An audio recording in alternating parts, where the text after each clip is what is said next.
Did you know that the average person says, I'm sorry, almost like 3,000 times a year? Wow, that is a wild statistic. Right. And according to psychologists, you don't actually even mean it for over 80% of those times. Oh, absolutely. We Yeah. just throw it out there. Yeah, exactly. I mean, you apologize to the weather or to slow Wi-Fi or, sudden traffic jam. Or to inanimate objects. Yes. Just last week, I was totally distracted and I bumped into a literal fiberglass mannequin at the mall. Oh, no. And I immediately just said, oh, my bad, out loud to this piece of plastic. But, you aren't doing this to be polite. No, not at all. As we're going to explore today in this deep dive, you are actually doing it as an evolutionary survival tactic. It's a phenomenal reflex to examine, really, because we tell ourselves this very comforting story about it, right? I do. We think it's a good thing. Exactly. The We frame this constant apologizing as being mature or civilized or just being a fundamentally considerate person in a crowded world. Like we're just displaying good manners. Right. But the reality operating beneath the surface of that sorry is infinitely more complex. And frankly, a little bit alarming when you pull back the curtain. Which is the primary mission of this deep dive today. We are unpacking a really fascinating source text that completely deconstructs this daily habit. It really breaks it down from every angle. It does. We're going to examine the internal psychology, the hidden societal pressures, and the deep philosophical costs behind why we constantly apologize for things we absolutely do not control. And to lay the groundwork for you, the sources point us straight toward ancient Stoic philosophy, specifically Epictetus. Oh, right. The whole control thing. Exactly. His foundational premise is ruthless but simple. In life, there are things we control and things we don't. Simple enough on paper. Sure, but by automatically throwing out an apology for, say, a sudden thunderstorm or a widespread internet outage, we are totally blurring the lines between those two categories. So we end up carrying this psychological burden that just isn't ours to carry. Precisely. We bear the weight of the universe's sheer randomness. We take the blame for it, and then we falsely label that burden as politeness. Man, when you put it like that, it sounds exhausting. It is. You're essentially taking moral responsibility for situations you didn't create and outcomes you had absolutely no hand in deciding. Okay, let's unpack this. Because the source text makes it very clear that we aren't doing this just out of some innate desire to have good etiquette. No, there is a deeply rooted internal psychological drive at play here. Yeah, and to me, this automatic apology feels a lot like hitting the escape key on a computer keyboard. Oh, that's a really good way to put it. Like whenever a social situation feels even slightly dangerous or unpredictable, you just press it. It's an abort button. That escape key visual is great, especially when you look at the mechanics of how it gets wired into our brains. Yeah. Because this doesn't start in the boardroom. Right, it starts way earlier. It starts in early childhood. A child learns incredibly fast that when an adult is upset, or when there's a sudden spike of tension in a room, they are in a highly vulnerable position. The stakes are high for a kid. Very high. The child's sympathetic nervous system spikes. Cortisol floods their system. They might be scolded or punished. But then they say the magic word. Exactly. The moment they utter the words, "I'm sorry," the adult's posture usually softens. The tension literally leaves the room. So the child's brain records this massive sudden drop in adrenaline. Yes. Wait, so the brain isn't learning a moral lesson about right and wrong in that moment. It's just learning a literal survival mechanism. Precisely the opposite of a moral lesson. Mm. They don't need to understand the ethical nuance of what they did. They just want to be safe. Right. Their developing nervous system just learns a basic equation. Saying sorry equals an immediate return to safety. It's a biological off switch for tension. And we just carry that exact same neurological wiring straight into adulthood. We really do. Yeah. And, Sigmund Freud built heavily on this concept.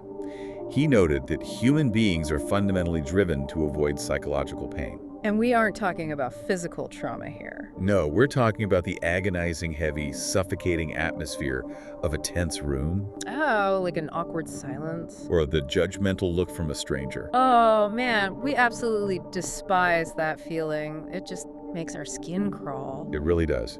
So Yeah. we deploy the fastest, most effective tool we possess to neutralize it. Which is the apology. Right. The sources use this brilliantly relatable scenario.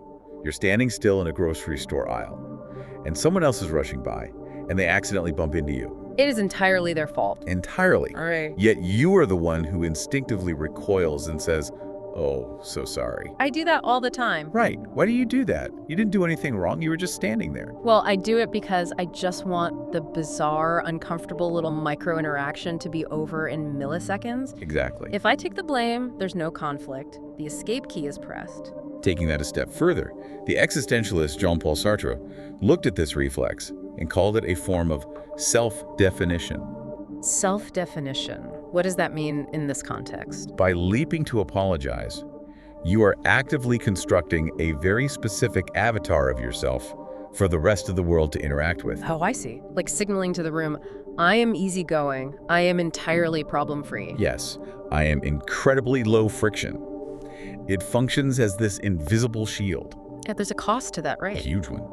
The secret, devastating cost of maintaining that shield is that you silently volunteer to become the emotional janitor for everyone around you. The emotional janitor, that's a strong phrase. You basically take on the responsibility for their emotional regulation. Wait, let me push back on this for a second, though. Sir, go ahead. Because looking at the alternative, isn't being accommodating inherently a positive trait? Like, shouldn't we want to be low friction and make people comfortable? It seems that way, yeah. If everyone walked around fiercely defending their own territory and refusing to ever smooth things over, everyday life would be completely exhausting. Well, the sources do acknowledge that a baseline level of social lubrication is necessary. We need manners. Right. But they reveal a much darker, systemic layer to this habit. Society doesn't actually care about you being polite. It cares about you being manageable. Manageable. Okay, that sounds incredibly ominous. It does sound a bit dystopian, I know. Yeah, like society isn't a single person. There's no shadowy board of directors tracking my apologies. How does a broad system actually shape my behavior like that? Think about it through the lens of power dynamics, which philosophers like Michel Foucault explored deeply. Okay, Foucault. Power in a modern society isn't usually exercised by forcing people to do things at gunpoint. True, enduring power is about shaping the invisible incentives of an environment. So that people just regulate themselves. Exactly. The system isn't a cabal of villains. It's the structure of modern capitalism, the modern workplace, the service economy. Right, the structures we interact with every day. And sociologists like Max Weber pointed out that these structures prize efficiency, speed, and order above absolutely everything else. And the ultimate enemy of efficiency is conflict. Yes, exactly. Conflict requires pauses. It requires investigations, difficult conversations, emotional labor. It grinds the machinery to a halt. So the environment heavily incentivizes behaviors that instantly kill conflict. You get smiled at and promoted when you take the blame and keep things moving. And you get labeled as difficult or not a team player if you demand to stop and figure out whose fault the glitch actually was. Precisely. We do the system's dirty work for it by self-regulating. That makes perfect sense of the workplace examples from the text. Yeah, the software error example is perfect. Right, imagine a massive software error crashes a high-stakes presentation. Nobody in the conference room knows whose fault it is. It might be a vendor issue miles away. But the silence stretches out. The tension builds, people start looking at their watches, and finally someone just sighs and says, "I'm so sorry about this, guys." They just fall on the sword to break the ice so the meeting can proceed. Yeah. Or consider the retail worker. Oh, the retail worker is a classic example. A customer buys a blender, takes it home, realizes it's missing a part right out of the sealed box, and returns to the store furious. And the 20-year-old cashier behind the counter immediately says, "I am so sorry about that." Think about the absurdity of that. They didn't manufacture the blender, they don't manage the supply chain. But in these massive corporate structures, the system fails, and the individual is used as a human buffer to absorb the shock. It's classic structural alienation, like Karl Marx talked about. Exactly. The corporation lacks a face to offer an apology, so it forces the lowest paid human in the room to absorb the frustration. So the structural machine keeps moving, but the individual takes a psychological hit. What's fascinating here is how this shifts the very definition of language. When a word is used that way repeatedly, it hollows out. It loses its punch. The cultural theorist Jean Baudrillard argued that in these environments, the word sorry has lost all of its literal historical meaning, It's no longer an admission of guilt. or a plea for forgiveness. Hmm. It has become a purely symbolic transaction. It is literally a social barcode you scan that translates to, "I am not a threat to the current order. I am willing to swallow this friction so the machine doesn't have to stop." Here's where it gets really interesting, though. Oh, the psychological toll. Yeah. If apologizing acts as this brilliant psychological safety net, and it simultaneously keeps the social machine running with maximum efficiency, what is the actual danger? Because there is a massive danger. Right, because the source text suddenly pulls you out of that loud, busy corporate world and drops you into a much quieter, profoundly uncomfortable space. The moment when you are entirely alone. Exactly. Every time you falsely apologize, it's like giving away a tiny invisible piece of real estate in your own mind. Until you don't know where your property line ends. Yeah, do it enough, and your polite defense mechanism becomes so hyperactive that it starts attacking your own healthy sense of self-worth. The sources refer to that specific feeling as the existential drop. The existential drop. It is that deafeningly quiet moment right after the social interaction terminates. You apologize for the Wi-Fi crashing. The tension was averted. Everyone smiled and moved on. But then you walk to your car alone, you put your hands on the steering wheel, and you quietly ask yourself, wait, what did I just apologize for? Right.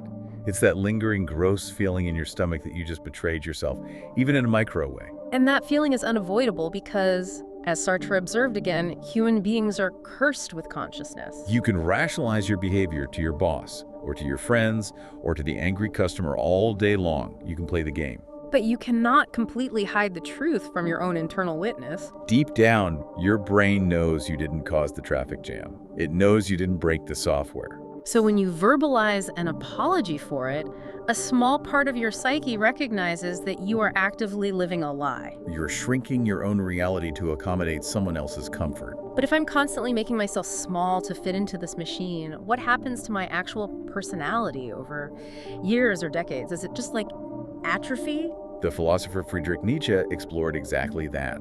He observed that people often morph into what society praises as good or polite or agreeable. But not out of actual goodness. Right, not out of some deep, righteous, moral conviction, but out of a profound evolutionary fear of rejection.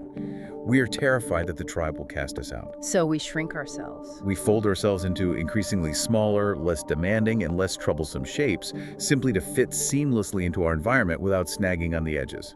We basically amputate the parts of ourselves that might cause friction. Which brings us back to the Stoics, particularly the Roman Emperor Marcus Aurelius. Right, he was big on boundaries. He wrote extensively about the necessity of boundaries.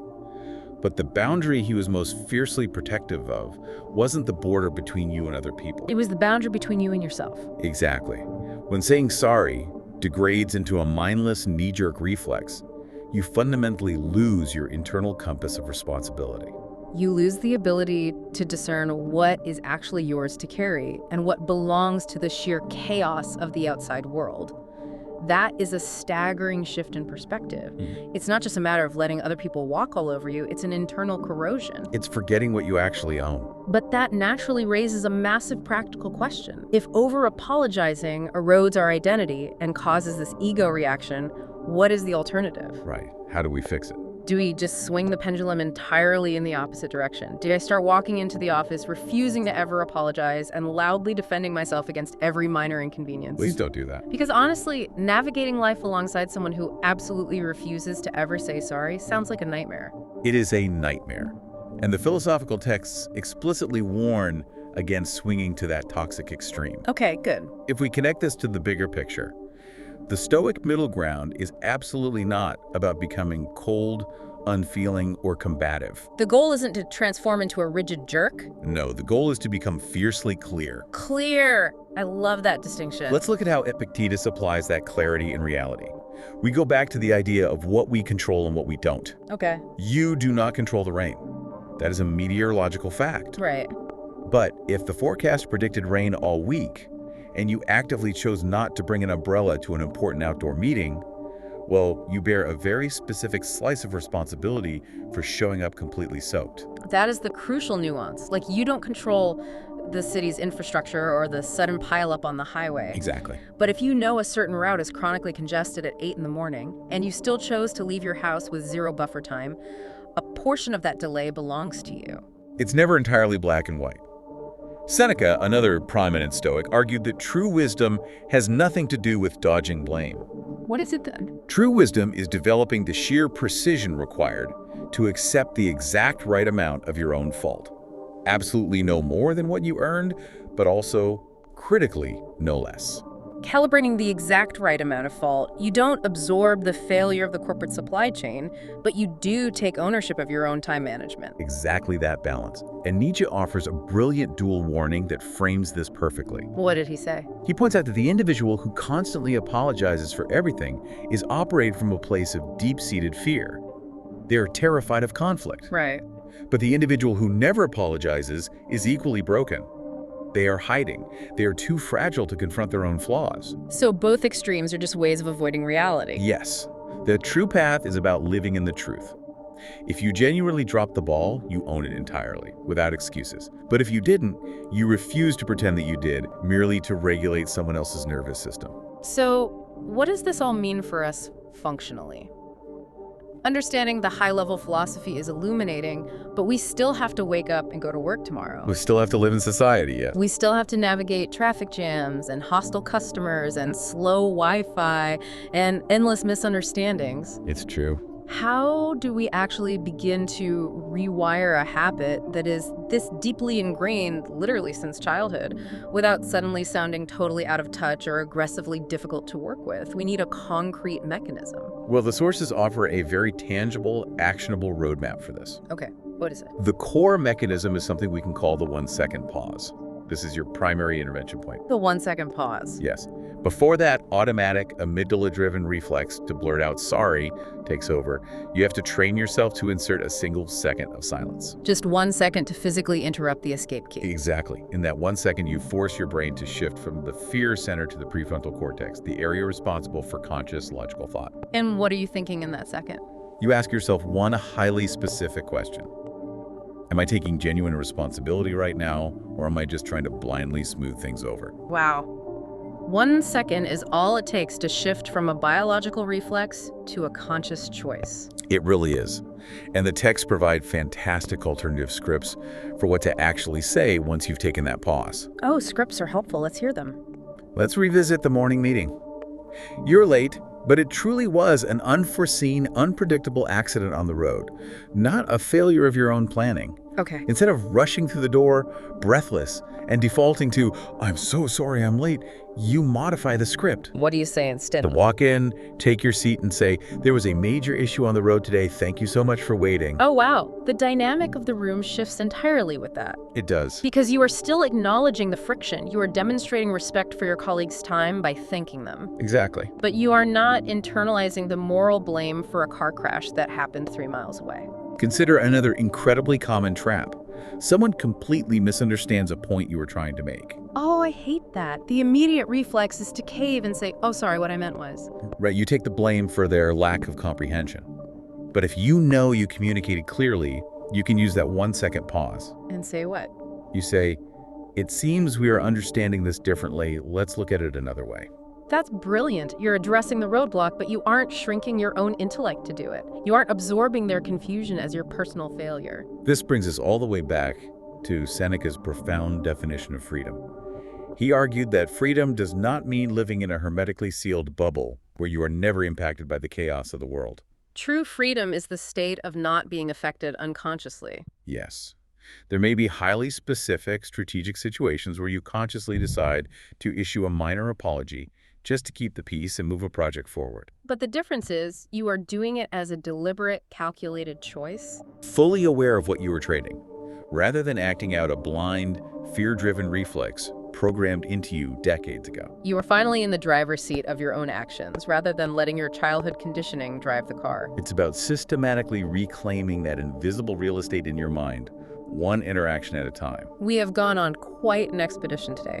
We started by recognizing that the automatic sorry isn't politeness, it's an emotional escape key. A biological trick to instantly drop tension and feel safe. And then we examined how modern societal and corporate structures ruthlessly exploit that reflex, using our discomfort to absorb their systemic inefficiencies so the machine never has to stop. And we confronted the heavy existential toll of that habit.